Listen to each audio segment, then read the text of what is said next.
धन्यवाद। इस खास शो में आप सभी का स्वागत है। इस वक्त मेरे साथ honourable minister of state independent जज, पावर मिनिस्टर और न्यू एंड रिन्यूएबल एनर्जी के मिस्टर आर.के. सिंह शो में जुड़ रहे हैं। बहुत बहुत धन्यवाद मिस्टर सिंह हमारे साथ समय देने के लिए। जी बिजनेस पर आपका स्वागत है। सबसे पहले मैं आपसे यही जानना चाहूंगी, कोविड टाइम्स में पिछले 6 महीने कैसे रहे सर? कैसे आपने कारभार संभाला और अब सिचुएशन किस तरह की लग रही है? It was quite challenging actually. What happened was uh, that suddenly there was a lockdown. एकाएक लॉकडाउन हो गया तो जो इंडस्ट्रियल कंज्यूमर्स हैं वो शट ऑफ हो गए, जो कमर्शियल बिजनेसेस है वो शट डाउन हो गए, तो जो बल्क डिमांड है पावर का वो बंद हो गया, डोमेस्टिक लोड रहा। अब चूंकि ये लॉकडाउन हो गई इसीलिए डोमेस्टिक कंज्यूमर्स को भी पेमेंट करने में कठिनाई हो गई, तो डिस्ट्रीब्यूशन कंपनियों को कलेक्शंस नहीं हो पा रहे थे, जो पावर सप्लाई कर रहे थे उसका टैरिफ कलेक्शन नहीं कर पा रहे थे। नेचुरल हमने सबको निर्देश दिया कि साहब ये लोड शेडिंग नहीं करना। जितने जनरेशन कंपनीज थे उनको हमने कहा कि आपको पेमेंट नहीं मिलेगा, doesn't matter, we will see as to how we can address that, कैसे हम इसको एड्रेस करेंगे ये हम देखेंगे, लेकिन आप पावर नहीं काटेंगे, पेमेंट मिले नहीं। जो लेटर ऑफ क्रेडिट का हमने कंडीशन रखा था उसको रिलैक्स कर, और खुशी की बात यह है कि हम लोग 24/7 पावर देते रहे लॉकडाउन के दौरान। डिमांड में भी बहुत कमी हुई, सबसे ज्यादा कमी हुई अप्रैल में, करीब 24% हमारा डिमांड घट गया, 24%। खुशी की बात यह है कि नाउ वी आर बैक। अगस्त में करीब करीब डिमांड बराबर हो गया, तो इसका अर्थ यह हो गया कि हमारा जो इकोनॉमिक एक्टिविटी है by and large it has started waking up. और सितंबर महीने में हम देख रहे हैं कि प्रतिदिन हमारा डिमांड पिछले वर्ष इसी के दौरान, इसी पीरियड में जो डिमांड था उससे 4000, 5000, 7000 मेगावाट ज्यादा है, तो थोड़ा हमारा ग्रोथ भी शुरू हो गया हमारी इकोनॉमी का, ये अच्छा समाचार। लेकिन जो फाइनेंशियल क्रंच हुआ क्योंकि कलेक्शंस नहीं हो गए, तो इसको इसको एड्रेस करने के लिए हम लोगों ने, हमारे पावर फाइनेंस कॉर्पोरेशन है, REC है, rural electrification corporation financing agency, उनको हमने कहा कि साहब आप फंड्स मोबिलाइज करें और हम लोग इक्विटी, हम लोग ये इन्फ्यूजन करेंगे liquidity into all the discoms. तो हम लोगों ने ये व्यवस्था की कि 90,000 करोड़ लिक्विडिटी अवेलेबल कराएंगे डिस्ट्रीब्यूशन कंपनीज को, जो भी लोन लेना चाहते हैं वो ले सकते हैं, और ये लोन रिपेबल होगा 10 ईयर्स में। और इसमें भी हमने जो PFC और REC का स्प्रेड था जो चार्ज करते थे, तो नॉर्मली 3% चार्ज करते थे over there cost of borrowing, इसको हमने 1.5%, हाँ उसको हमने 1.5% कर दिया। तो ये राशि की व्यवस्था की, and we got applications for about 1,06,000 crores against the 90,000 crores. Actually, we got applications for about 1,06,000 crores, and we have sanctioned loans worth about 72,000 crores. Now, what will happen is that the distribution companies will take these loans, are taking these loans, and they use that to pay off the generation companies. तो generation companies को पैसा मिल जा रहा है, अब वो process चालू हो गया, 24-25 हजार करोड़ वो लोग ड्रॉ भी कर लिए, और जनरेशन कंपनीज फिर कोयला कंपनीज को पेमेंट कर पा रही है, रेलवे फ्रेट का पेमेंट कर पा रही है, अपने वर्कर्स का वेजेस दे पा रही। तो हमारा ये जो my business has started rolling again, and now we are back on track. पटरी पर आ रही है गाड़ी और धीरे धीरे डिमांड रिकवरी भी आ रही है जैसा आपने बताया। एक सवाल सर, आपने अभी हाल ही में कहा है कि आत्मनिर्भर भारत की पे बहुत पुश चल रहा है, पिछले 6 महीने से तो इसकी ज्यादा बात हो रही है, तो एक आपने टास्क फोर्स भी बनाई है कि पावर इक्विपमेंट मैन्युफैक्चरिंग जोन्स बनाए जाएं। क्या एग्जैक्टली डिटेल्स शेयर कर सकते हैं हमारे साथ इस पर, और कौन सी कंपनीज के लिए ये इम्पोर्टेंट होगा यहाँ पर पार्टिसिपेट करना? सर हम लोगों ने देखा ये तकलीफ की बात है, अलग अलग सेक्टर की बात हम लोग करें, अगर आप रिन्यूएबल एनर्जी सेक्टर की बात करें तो हम लोग का विंड एनर्जी में हम अबाउट 80-90% मैन्युफैक्चरिंग यहाँ कर लें, हम एक्सपोर्ट भी करें। सोलर एनर्जी में सेल्स और मॉड्यूल्स हमारा 80-90% इम्पोर्ट होता है। और जो रिन्यूएबल एनर्जी में ग्रोइंग कैपेसिटी है उसमें फास्टेस्ट रेट ऑफ ग्रोथ दुनिया में हमारा है। We are the fastest growing country in terms of addition of renewable energy capacity. But the problem is that we are dependent for this on China. And what China has been doing is that they have been dumping, cells and modules at very low prices. Dumping हम इसलिए कर रहे हैं क्योंकि जो लागत खर्च है उससे भी कम रेट पर वो यहाँ डंपिंग कर रहे हैं ताकि हमारा जो लोकल मैन्युफैक्चरिंग है वो बंद हो जाए। तो हम लोगों ने उस पर ये पहले तो सेफगार्ड ड्यूटी लगाया। उसके बाद फिर हम लोगों ने सरकार से निवेदन किया कि साहब आप कस्टम्स ड्यूटी लगा दीजिए। तो हम लोग के रिक्वेस्ट को ये फाइनेंस मिनिस्ट्री ने कॉग्निजेंस लिया। मिनिस्ट्री ऑफ कॉमर्स ने भी रिकमेंड कर दिया है कि कस्टम्स ड्यूटी लगाई जाए, तो हम कस्टम्स ड्यूटी भी लगाएंगे। और यहाँ पर मैन्युफैक्चरिंग कैपेसिटी बढ़, चूंकि हम कस्टम्स ड्यूटी लगाने जा रहे हैं और ये देख रहे हैं कि हाँ साहब तो हमारे यहाँ इतना डिमांड है क्योंकि हम इतना कैपेसिटी एडिशन कर रहे हैं, तो हमारे यहाँ फिर मैन्युफैक्चरर्स आ रहे हैं। तो पहले हमारा मॉड्यूल मैन्युफैक्चरिंग कैपेसिटी था करीब 12,000 मेगावाट का, और ऑलरेडी करीब 20,000 मेगावाट का मैन्युफैक्चरिंग कैपेसिटी आने के लिए तैयार है ऑलरेडी, क्योंकि हम ये सब बैरियर पुटअप कर रहे हैं ताकि डंपिंग नहीं हो और उनको प्रोटेक्शन मिले। इसी तरह से सेल मैन्युफैक्चरिंग कैपेसिटी में भी ये लोग आने को तैयार हैं और उन्होंने अपना इंटेंट दे दिया है। तो एक ये है रिन्यूएबल एनर्जी का वर्क। उनको ऑफ कोर्स इंडस्ट्री सेटअप करना आसान होगा यदि हम उनको जमीन दे दें सही दाम पर, यदि हम उनको पावर मुहैया करा दें सही दाम पर, then they'll find it easier to set up industry, right? So that is one point. And now you take the power sector, conventional power sector. Now we make everything in the power sector except maybe let's say about 15-16 items which are in cutting edge. Otherwise we make everything. But unfortunately तकलीफ की बात यह है कि बहुत सारे सामान जो कि हम यहाँ बनाते हैं वो चाइना से इंपोर्ट हो रहा है। ट्रांसफार्मर्स आप सोचें, कंडक्टर्स आप सोचें, कैपेसिटर्स, ऑल इन ऑल आप ये सोचें कि जो हमारा ट्रांसमिशन टावर्स है उसको एलिमेंट्स, ये सब भाई ये भी इंपोर्ट हो रहा है। क्यों इंपोर्ट हो रहा था? इसलिए कि वो सस्ते दाम पर ये यहाँ डंपिंग कर, तो आत्मनिर्भर भारत हुआ है। तो हम लोगों ने तो ये तय किया कि साहब जो चीज़ यहाँ बनती है उसको हम लोग यहीं से क्रय करेंगे।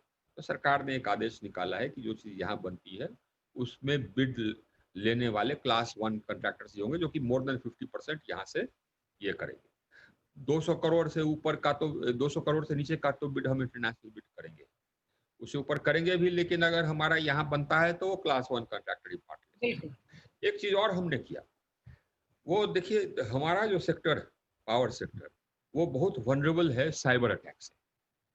यू कैन प्लांट ट्रोजन और malware in any component and trigger it remotely and activate it remotely, and you can bring down a section of the power system. Now you bring down one section of the power system, the whole power system can collapse because it's connected. जो power system हमारा है we have connected it to one grid, that is ARGA। हम लोगों ने पूरे देश को एक ग्रिड में जोड़ दिया है, हम लोग के सरकार ने, नरेंद्र मोदी की सरकार। वन ग्रिड वन नेशन, हाँ वन नेशन वन ग्रिड कर दिया।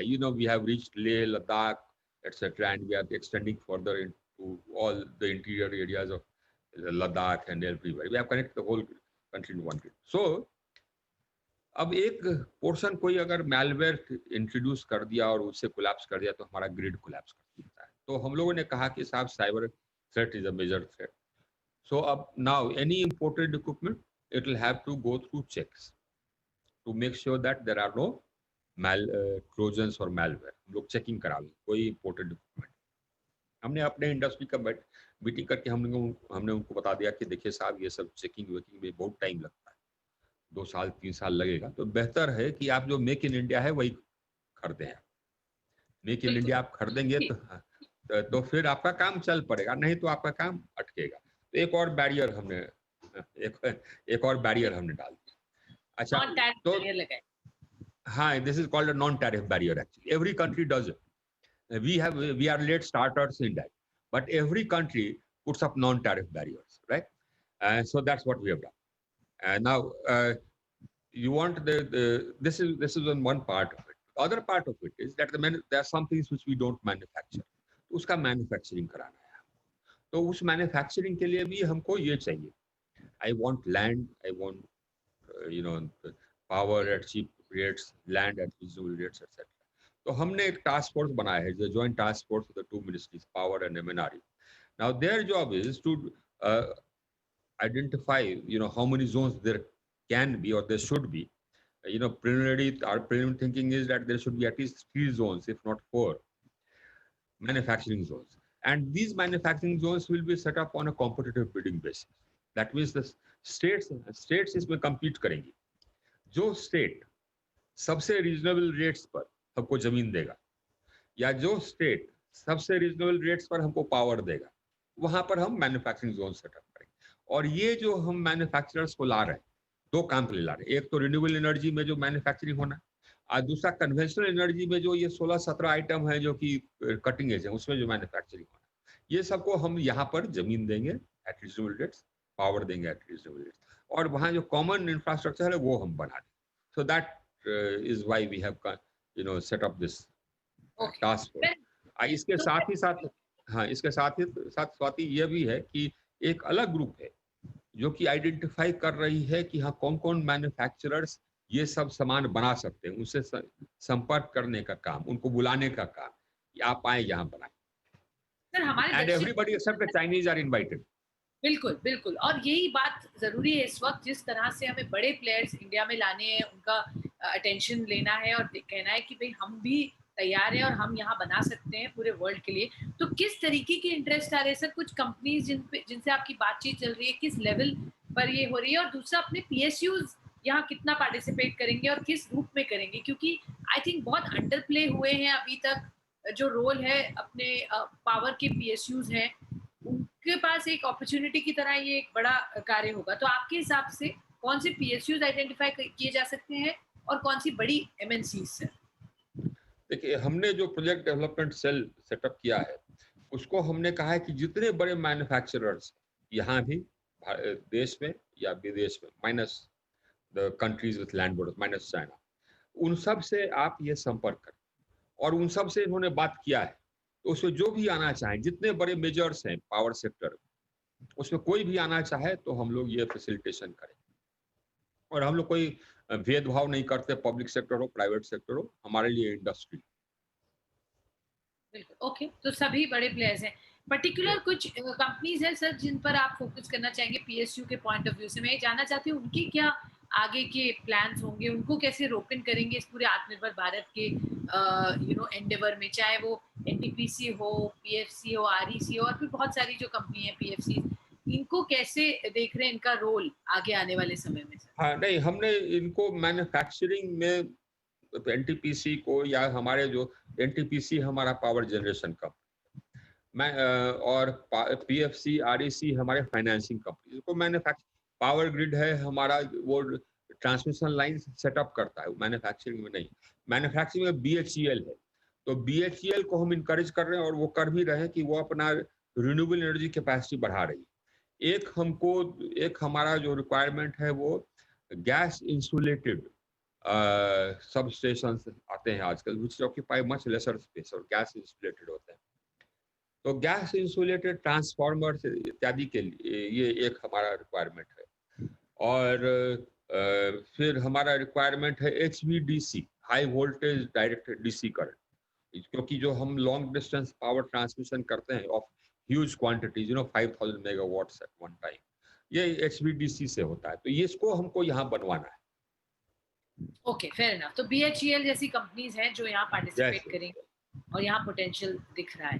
सर, मैं आपसे जानना चाहूंगी, सभी बड़े दिनों से बात कर रहे हैं, न्यू टैरिफ पॉलिसी कब तक आएगी?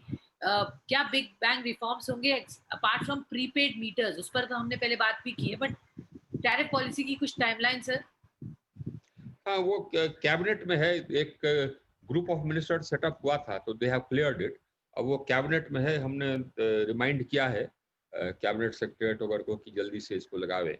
देयर इज अ क्यू, तो उस क्यू के अनुसार से लगाते हैं, तो लगाएंगे. हमने उनसे रिक्वेस्ट किया है.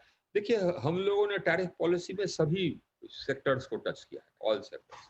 अब एक सेक्टर है जो कि टैरिफ पॉलिसी में भी सेट किया है और अलग से हम रूल्स भी ला रहे हैं उसके लिए। अब वो है राइट्स ऑफ कंज्यूमर्स एंड प्रोस्यूमर्स, क्योंकि अब आप कंज्यूमर्स की ही बात नहीं कर सकते, अब आपको कंज्यूमर प्लस प्रोस्यूमर की बात करनी होगी, क्योंकि rooftop and individual generation of power, चाहे रूफटॉप हो चाहे फार्मर के खेत में हो, that is the reality. So now you have become consumer and prosumer.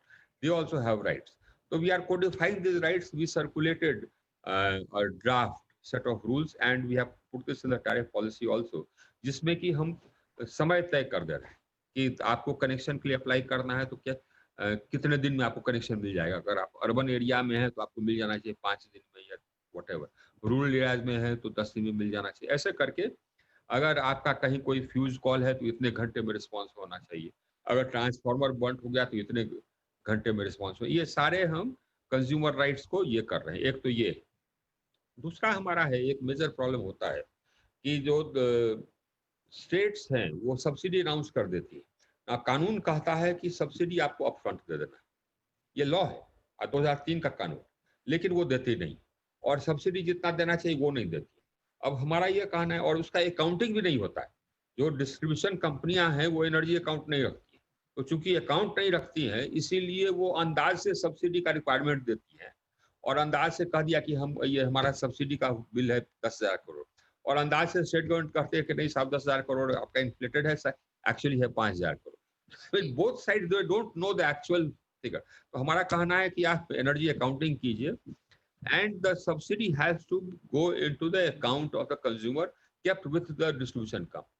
तब उससे क्या होगा, उसका अकाउंट्स क्लियर रहेगा और सब्सिडी टाइमली जाएगा। तीसरा हमारा यह कहना है कि साहब आप अपने सभी इनएफिशिएंसीज का लोड कंज्यूमर पेइंग कंज्यूमर पर नहीं डाल सकते। अभी मोटा मोटी आपको जान करके ये हैरत होगी स्वाति जी कि हमारा ऑल इंडिया एवरेज है बिलिंग परसेंटेज का 84%, 83.9% इनफैक्ट। दैट मीन्स कि 16% का बिलिंग मीटर रीडिंग और बिलिंग नहीं होता, 16% लॉस तो वही हो गया। अब इस सारे को ये अभी 18-19 का ऑडिटेड फिगर हमारे पास है। 18-19 का ऑडिटेड फिगर कहता है कि हमारा AT&C लॉस है 22%, 22.1%। हम नेशनल एवरेज की बात कर रहे हैं। अगर किसी स्टेट का लीजिएगा तो किसी का 30% लॉस है, किसी का 40% लॉस है, ऐसे करके। बहुत नहीं, सभी डिस्कॉम्स ऐसे नहीं, सभी स्टेट्स ऐसे नहीं, बहुत सारे स्टेट्स और डिस्कॉम्स हैं जो कि प्रॉफिट में भी है, एफिशिएंट है। तो अब ये सारा जो अपना इनएफिशिएंसी का लोड है, ये इनएफिशिएंसी है कि आप मीटर रीडिंग नहीं कर पाए, ये इनएफिशिएंसी है कि आप बिल नहीं दे पाए समय पर, ये इनएफिशिएंसी है कि आप कलेक्शन नहीं कर पाए। कलेक्शन एफिशिएंसी भी अबाउट 93%। यही है ये लॉस का कारण, मेन कारण यही है, इनएफिशिएंसीज।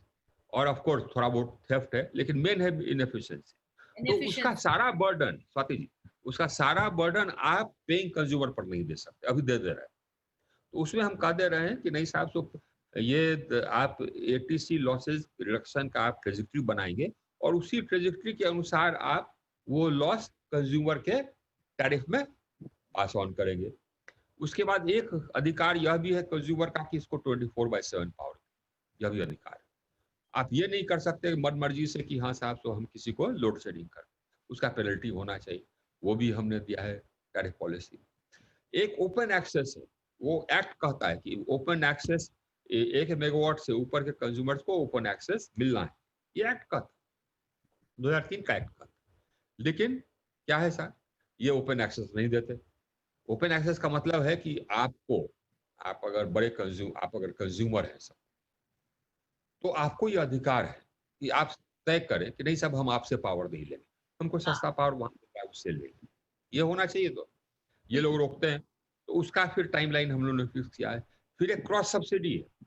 क्रॉस सब्सिडी यह है कि साहब अगर सरकार चाहती है कि किसी कैटेगरी ऑफ कंज्यूमर को सस्ते दर पर पावर दे या फ्री पावर दे, तो फाइन, आप दे दीजिए, और उसका जो पैसा लगता है वो आप दे दीजिए, है ना। तो वो नहीं करती है, वो क्या करती है, कहते हैं कि अच्छा साहब तो इनको फ्री दे दीजिए या इनको आप 1 रुपए पर यूनिट दे दीजिए, और उसका जो बर्डन है वो दूसरे कंज्यूमर पर डाल देती है। इसको कहते हैं क्रॉस सब्सिडी। तो एक्ट में और टैरिफ पॉलिसी में लिखा हुआ है 2016 के टैरिफ पॉलिसी में कि जो क्रॉस सब्सिडी है 20% से ज्यादा नहीं होगी। ये लोग 40%, 45% तक रखे हुए। यानी कि सर हम पॉलिटिक्स करें और उसका पैसा आप भरें, ये सही तो नहीं? यही है। तो हमारा कहना है कि हमारा कहना है कि उसका ट्रेजेक्टरी भी आप बना दीजिए कि हम ये नहीं कह रहे हैं कि तुरंत आप 20% ले आवे। हम ये कह रहे हैं कि 5 साल में 20% ले आवे, 5 साल बहुत है ना? बिल्कुल रीजनेबल बात है और कंज्यूमर के हित की बात है, ये बहुत जरूरी ठीक है। आपने कही। हमारी जो आप चॉइस दे रहे हैं, आज मुझे हक होना चाहिए, मैं जिस भी इससे लेना चाहूँ पावर उससे लूँ। बिल्कुल, और तो ये टैरिफ पॉलिसी का इंतजार है, कब तक ये लॉन्च होगी देखते हैं, अनाउंस होगी। बट सर ये एक और सरकार कोशिश कर रही है अपने डिसइन्वेस्टमेंट प्लान्स को लेकर, और वहां पर भी हम देख रहे हैं कुछ पावर कंपनीज हैं जिनका डाइवेस्टमेंट पे बात हो रही है, किस तरीके की M&A करने की बात है, कुछ मर्जर हो सके, ज्यादा एफिशिएंसी बढ़ाएं जो कंपनीज हैं, अपनी फाइनेंशियल परफॉर्मेंस बढ़ाएं। उस पर आपने क्या अभी तक अपडेट लिया है और किस तरीके की प्रक्रिया हम वहां देखेंगे, क्योंकि बहुत बर्डनड है ये कंपनीज इस वक्त, उनकी फाइनेंशियल हेल्थ इतनी अच्छी नहीं है जितनी होनी चाहिए, और उनके पास एसेट्स उसके मुकाबले काफी स्ट्रांग है, बट उसकी फुली पोटेंशियल नहीं यूज हो पा रही। एब्सोल्युटली, बात ये बिल्कुल सही आपका। ये हमने जैसे बताया कि जो लॉसेज हैं मोस्टली इनएफिशिएंसी के कारण लॉसेज, और ये इनएफिशिएंसी हम लोगों ने देखा है कि जहां कहीं भी आपने प्राइवेट पार्टिसिपेशन इंट्रोड्यूस किया है, क्योंकि उनका पैसा जाता है तो वो ज्यादा एफिशिएंट हो जाते हैं, और हाँ बिल्कुल एफिशिएंट हो जाते हैं, और हायर एंड फायर रहता है, एफिशिएंट हो जाता है। जहां कहीं भी दिल्ली का ले लीजिए, दिल्ली का लॉस होता था 80 ये 80s वगैरह में करीब 57%, आज 9%, 57% से 9%, कैसे कर दिया इन्होंने? मिरेकल तो नहीं। ऐसे ही आगरा का ले ले, उसका भी ऐसे ही, भिवांडी का ले ले, वैसे ही है। तो हम लोग का सर बोलिए सर। हाँ, तो हम लोगों ने कहा कि साहब आप इसको कंसिडर करें। एक तो ये कहा करना तो स्टेट गवर्नमेंट्स को है, कुछ स्टेट गवर्नमेंट्स कर रही है, जैसे ओडिशा कर रही। ओडिशा ने अपने एक डिस्कॉम को पब्लिक प्राइवेट पार्टनरशिप कर दिया और उसका लॉसेस कम होना शुरू हो गए। अब बाकी 3 को भी करने जा रहा है। इसी तरह से उत्तर प्रदेश ने तय किया है कि जो उनका पूर्वांचल रीजन है उसको वो पब्लिक प्राइवेट पार्टनरशिप करेंगे। तो ये कुछ हो रहा है। हम लोगों ने तय किया है, भारत सरकार ने, कि यूनियन टेरिटरीज हमारे हैं, तो यूनियन टेरिटरीज में हम लोग इसको पब्लिक प्राइवेट पार्टनरशिप कर देंगे ताकि एफिशिएंसी बढ़े, लोगों का सर्विस का क्वालिटी बढ़े। अभी तो ये सोचते हैं कि हम सरकार है ना, और सरकार है तो जो कंज्यूमर है, ये कंज्यूमर का कोई अहमियत नहीं है, हम जैसे ट्रीट करें उसको। अरे साहब ठीक है साहब, 1 महीना में कनेक्शन देते हैं तो देते हैं, आपको कुछ नहीं, you don't have any right. ये सरकार होने का ये ड्रॉबैक, मोनोपोली है, एक एरिया में एक ही डिस्कॉम है और सरकार है, तो कंज्यूमर का तो कोई राइट है नहीं। तो हम लोग यूनियन टेरिटरीज में फिर पब्लिक प्राइवेट पार्टनरशिप कर रहे हैं, उसका प्रोसेस ऑलरेडी शुरू हो गया, और दिसंबर अंत तक या कुछ यूनियन टेरिटरीज को, और जनवरी अंत तक बाकी यूनियन टेरिटरीज को हम लोग PPP कर देंगे, पब्लिक प्राइवेट पार्टनरशिप, और उनकी एफिशिएंसी बढ़ जाएगी, उनका क्वालिटी ऑफ पावर सप्लाई बढ़ जाएगा। बाकी स्टेट्स को भी यही समझा रहे हैं हम लोग। असल में वेस्टेड इंटरेस्ट ये हैं कि हम काम नहीं करेंगे साहब, वेतन हमको मिल जाना चाहिए। इतनी बुद्धि नहीं है कि अगर हम लॉस करते रहेंगे तो एक दिन मेरा वेतन बंद हो जाएगा। बंद हो गया ना, ऐसे ही हम तो काफी दिनों से हैं, ये पहले मैं इंडियन एडमिनिस्ट्रेटिव सर्विस में ऑफिसर, IAS ऑफिसर था, राइट, और as IAS officer I work as district magistrate, commissioner, you know, I was home secretary of my state, I was home secretary of India. तो हमने देखा हुआ है जमीन पर, you know, there used to be government owned transport services in Bihar, that's my state for example, और वो हमेशा लॉस करती थी, बंद हो गई लॉस करते करते।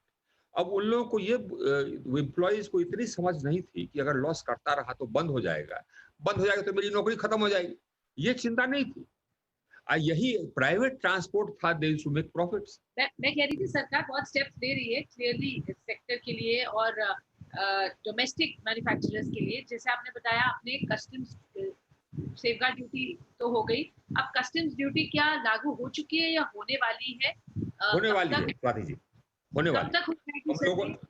हम लोगों ने तो कहा था कि साहब ये अगस्त से ही, लेकिन कुछ यू नो विलम्ब हुआ, हमको क्या लगता है क्या जल्दी। कितनी कस्टम्स ड्यूटी लगेगी सर इस पर? हम लोगों ने कहा था कि आप इस साल शुरू कर सकते हैं 10% से, अगले साल हो जाए 25% और उसके बाद 40% हो जाए। वो कस्टम और काफी स्थिर होगा।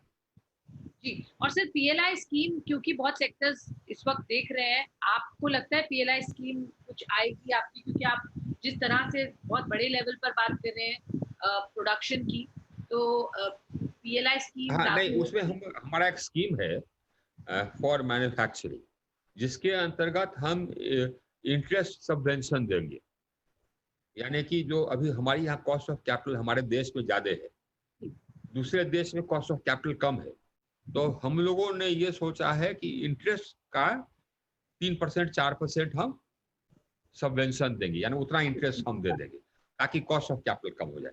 तो ये विचाराधीन है फाइनेंस मिनिस्ट्री। ओके, और एक फाइनल सवाल before I let you go sir, power को जीएसटी में लाने की बात कर रहे हैं, इस पर आप क्या कहेंगे? हमारा ख्याल से आपको होना लगता है? चाहिए, हमको लगता है होना चाहिए। उससे क्या होगा कि हमारा जो कॉस्ट है, कॉस्ट ऑफ पावर कंज्यूमर के लिए कम हो जाएगा। क्योंकि अभी क्या है कि जितना इक्विपमेंट लगता है मैन्युफैक्चर ये पावर जनरेशन में, वो सब पर जीएसटी, लेकिन वो पास थ्रू नहीं होता क्योंकि एंड प्रोडक्ट पर जीएसटी नहीं। That is the problem. Okay, very बहुत बहुत शुक्रिया मिस्टर सिंह हमारे साथ जुड़ने थैंक के यू लिए, स्वाति, हमारे थैंक यू साथ सो मच, धन्यवाद। प्लेजर।